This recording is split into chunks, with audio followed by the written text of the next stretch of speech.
So if your doctor is telling you that food doesn't matter when it comes to Crohn's, ulcerative colitis, or irritable bowel syndrome, the science is really telling us that they might be wrong. Now, why do I say that? Well, first of all, just intuitively, does it make sense? Does it make sense that if we have a problem with our digestion, food isn't related?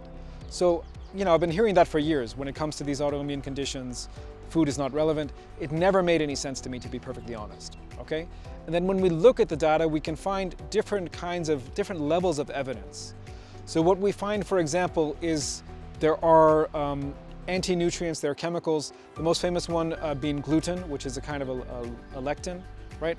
And these things open up the tight junctions in the gut.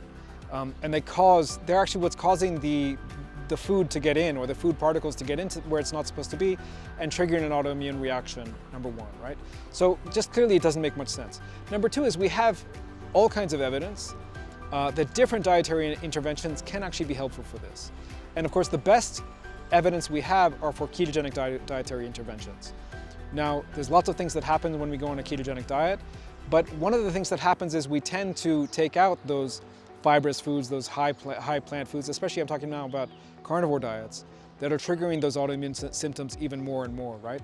And the third thing we have is we have clinical data. So we have a case report of 10 people on a ketogenic and carnivore diet who were able to reverse their Crohn's and ulcerative colitis. So when we have this kind of data all coming together, if you still have a doctor who wants to tell you that it's not important what you eat, I mean, there's a lot of evidence to the contrary, right? And if you're interested in getting that evidence and discussing it in more detail, I offer a free webinar. It's coming up this Sunday. Just check it out. The link is below.